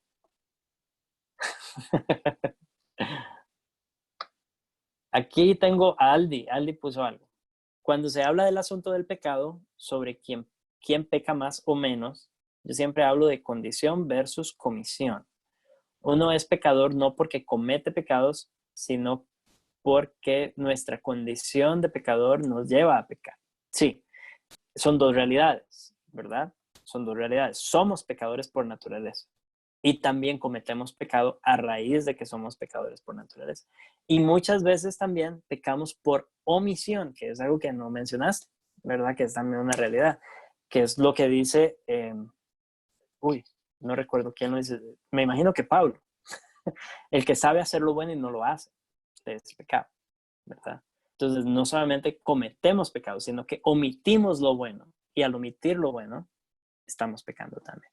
Entonces, hay, de nuevo, la profundidad, ¿verdad? La profundidad del pecado. Santiago, gracias, Nathan. Fue Santiago. Muy bien. Hoy están como tímidos porque todos están escribiendo y nadie quiere abrir el micrófono. Saben que hay micrófonos, ¿verdad? Que pueden hablar.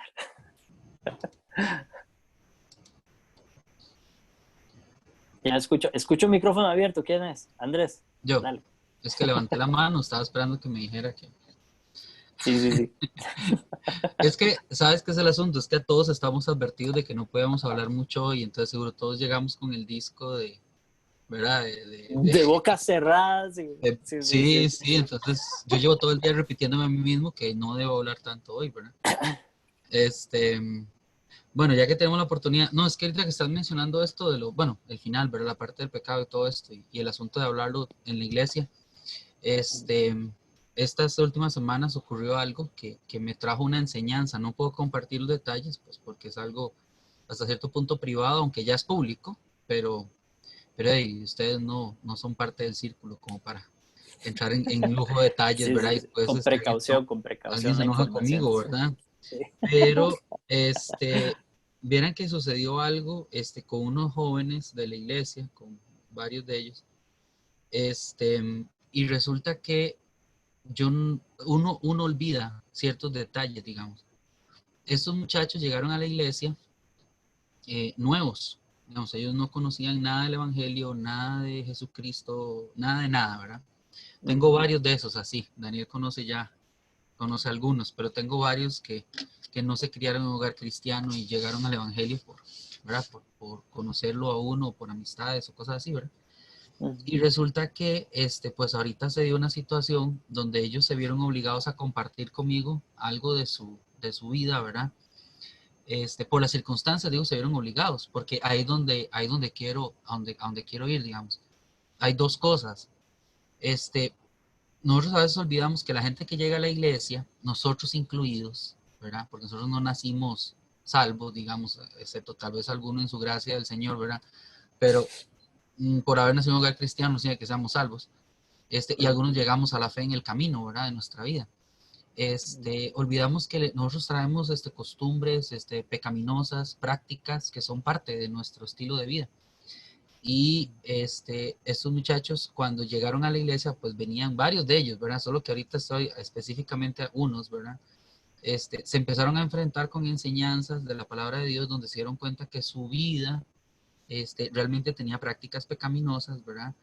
Y empezaron a luchar contra esos pecados después de, por decirte, digamos, por ejemplo, después de pasar 2 años congregándose, se dieron cuenta que tenían que luchar contra X cosa, ¿verdad? En su vida. Y empiezan a luchar solos, ¿verdad? Ahí es donde empiezan los errores, los problemas en la iglesia van por ahí, porque nos personalizamos la pelea contra el pecado, la privatizamos. Entonces, no acudimos por ayuda. Entonces, ¿qué es lo que pasa? Pues consecuencias, ¿verdad? Se convierten en adicciones o problemas familiares o, no sé, embarazos adolescentes o, no sé, cualquier cosa que al final pues termina como una consecuencia, ¿verdad?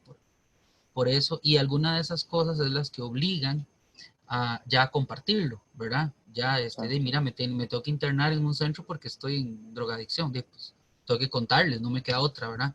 Sí, te tengo que decirles, ¿verdad? Si la muchacha quedó embarazada, pues tienen que contar que quedó embarazada, pues ya, nos vamos a dar cuenta ahorita o en 6 meses. Entonces, sí, ¿verdad? Y el problema es que vieran que esta circunstancia, esto que le pasó a estos muchachos, me puso a pensar, es que a veces nosotros olvidamos que todo el mundo está luchando contra el pecado. Digamos, es algo que todos están haciendo. El problema es que, no sé ustedes, mis hermanos, no sé ustedes, yo me crié en una iglesia donde nadie pecaba, ¿verdad? Era una cosa terrible, eso era una, entonces el que pecaba, no, Ana Lucía pone una cara, no, o sea, pues que porque todo el mundo decía que no, o sea, lo que me refiero es que nadie hacía público su pecado, entonces todo el mundo era santo, o sea, nadie pecaba, era una cosa tremenda, ¿verdad? Sí, una cuestión de apariencia. Sí, claro, a eso me refiero, ahí va mi sarcasmo, Sí. o sea, entonces cuando usted estaba atrapado en algo, usted no podía compartirlo, pero es que el problema es que yo ahora estoy convencido de que todo el mundo estaba atrapado en algo y todo el mundo lo tenía escondido, o sea, simple y sencillamente era que nadie lo compartía, no era que realmente tenían una vida en ese nivel de piedad, ¿verdad? Que querían aparentar exteriormente. Entonces, por eso la iglesia necesita hablar tanto sobre estos temas. Yo no quiero decir que nosotros lo hayamos hecho súper bien, porque ellos no tuvieron la confianza de venir antes. Entonces ahí es donde yo digo, bueno, algo nos está fallando. Pero por lo menos tuvieron la confianza de compartirlo en el momento, y la iglesia reaccionó pues de una buena manera, porque ya tuvimos que comunicárselo a la iglesia, ¿verdad? Por ser una situación evidente, que la gente se iba a enterar, ¿verdad? Entonces, y la reacción de la iglesia, pues también, o sea, fue muy buena. Todo el mundo sabe, yo todo el tiempo les digo, les hablo de mis propios pecados. Daniel me ha oído predicar.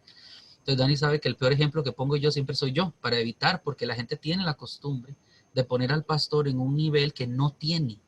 O sea, lo suben en un estrado, no sé, en un púlpito, Pedestal. en un pedestal, esa es la palabra que estaba buscando. Y entonces, como uno trata de resguardarse en ese pedestal, la gente empieza indirectamente a aprender que así es como hay que vivir, escondiendo, resguardando, ¿verdad? Cubriendo, protegiendo su propia dignidad. ante los ojos de los demás, y entonces el problema es que eso lo único que va a causar es más grandes ataduras en los hermanos, ¿verdad? Sí. Va a ser más difícil luchar contra las tentaciones que todos tenemos y que todos sufrimos. O sea, yo les digo, pucha hermanos, o sea, en serio, o sea, aún yo los regañé a los hermanos, o sea, yo les dije que era el colmo, que yo siempre regaño a todo el mundo, que era el colmo que no hubieran venido a decir, o sea, eso era, o sea, que tengan que venir porque ya no les queda otra. Les digo, entonces, ¿ahora qué? ¿De ahora qué hacemos? ¿De ahora hay que empezar a apagar un incendio? Digo, que ya está ocasionado, les digo, y no, les digo, para nada, o sea, cuando yo le dije a la iglesia, regañé a la iglesia, pues yo regaño a todo el mundo, o sea, yo digo, es culpa de nosotros, no solo es culpa de ellos, o sea, ¿cómo Si, yo voy a no, llegar? si nos quedamos aquí mucho nos va a regañar a nosotros también. Sí, ¿quién nos va a regañar? Usted. Sí, si ustedes me dejan hablar, o sea, terminan ustedes también embarrados. Porque, porque a mí si hay algo que me hace sufrir mucho es el hecho de que la gente sienta que está sola, que la gente sienta que tiene que luchar sola por una imagen religiosa, porque yo me crié en ese ambiente, entonces yo sé lo grave que es vivir una juventud y una adolescencia donde todo era oculto y había que tener dobles vidas ¿verdad? Y ese tipo de cosas. Y entonces, bueno, por eso es que yo no lo quiero en la iglesia y siempre digo las cosas tal vez no de la mejor manera, pero por lo menos digo lo que pienso. Y entonces por eso, al final ya que Dani pues da la oportunidad, yo quería animarlos a eso, seamos, nosotros no podemos pedirle a la gente honestidad si nosotros no lo somos, no podemos pedir a la gente que se abra si nosotros no nos abrimos, no podemos decirle a la gente que le vamos a ayudar si nunca nos han oído pedir ayuda, o sea, son contradicciones. Y a veces queremos que otros reaccionen y nosotros no queremos reaccionar. Y si estamos aquí presentes, pues me imagino yo, voy a suponer que algunos o la mayoría de ustedes pues tienen algún nivel de liderazgo en su iglesia. Y aunque ustedes no sepan, yo les puedo apostar, no necesito una esfera mágica, no necesito ser adivino, yo les puedo apostar que el 100% de su iglesia peca. Así que necesitan ayuda, o sea, necesitamos ayudarnos. Los que son líderes de jóvenes, o sea, ellos pasan pegados en redes sociales, ellos evidentemente deben estar viendo pornografía, deben estar compartiendo chistes vulgares, deben tener compañeros de colegio que les tiran los perros y compañeros a hombres, porque hasta eso tengo yo. Yo tengo jóvenes en mi iglesia que compañeros le han echado el cuento. Entonces, ellos de una vez tienen que hablar conmigo, pero entonces, ¿qué hago yo, verdad? Entonces, porque ahora la juventud está enfrentando cosas pues terribles y los adultos pues tenemos una seria cantidad de cosas atrofiadas que las escondemos porque somos los adultos, ¿verdad? Entonces, nosotros no podemos aparentar en ningún momento que somos débiles, ¿verdad? Entonces, pues eso era lo que les quería decir porque si no, sí termina más tarde. Es una de las mentiras más, gracias, Andrew. Es una de las mentiras más comunes que nos creemos, y es que la lucha contra el pecado la debemos hacer solos. Eso le da poder al pecado, le da fuerza sobre nosotros y dominio. La Biblia nos enseña a confesar nuestros pecados los unos a los otros, a buscar ayuda, a buscar apoyo en los hermanos, nos llama a apoyarnos unos a otros, a sobrellevar las cargas los unos de los otros. Entonces, en el momento que nosotros sacamos el pecado a la luz, hablamos de lo que estamos enfrentando, de lo que estamos echando, inmediatamente es como automático, el pecado pierde fuerza, pierde poder. Entonces, ahora llamado a ustedes, hermanos, si están luchando con algo en este momento, o si están siendo esclavizados por algo, porque a veces llamamos lucha a lo que no es lucha, ¿verdad? Llamamos lucha a lo que es un estilo de vida y una práctica. Si está luchando, gloria a Dios, siga luchando. Pero muchas veces no es ese el caso, ¿verdad? Si usted está esclavizado por algún pecado habitual, de cualquier índole, en la iglesia hay otro montón de pecadores. No crea que usted es el único. Primero, esa es una mentira de Satanás. Usted no es el único que está luchando. Muchos antes que usted y después de usted lucharán con lo mismo. Así que sepa esa realidad, sea consciente de eso. Por otro lado, no es algo invencible. Se puede vencer, se puede aprender a caminar en santidad y en libertad poco a poco por la gracia del Señor. Hay perdón. no es un tema de imagen, no tiene que preocuparse usted por su imagen. Si lo que busca es glorificar a Dios realmente, su imagen debería importar poco. Háblelo, no tiene que publicarlo, no tiene que pararse al frente y decirle a toda la iglesia con lo que está luchando. Pídale a Dios que le dé una persona o personas en las que pueda confiar, con las que pueda hablar, a las que pueda acercarse. Ore mucho al respecto, pero no tanto como para nunca hacerlo, ¿verdad? Y busque ese momento, busque a la persona y saque el pecado de la luz. E inmediatamente va a perder fuerza y luego pues a caminar juntos. Para eso estamos. Todos hemos luchado con algo, todos estamos luchando con algo y todos seguiremos luchando con algo y es más fácil hacerlo juntos. Es más fácil hacerlo juntos. Y podemos mirar a Cristo juntos, que al final Él va a recibir toda la honra y toda la gloria en este proceso. Les animo a no dejárselo en privado y callado. Yo sé que es un paso súper difícil hablarlo, pero háganlo y van a encontrar gran libertad en Cristo. Eso les aseguro. Que Dios les bendiga y que Dios nos ayude a ser nuevas criaturas en Cristo Jesús, en todo lo que eso significa, en todos los sentidos que eso significa.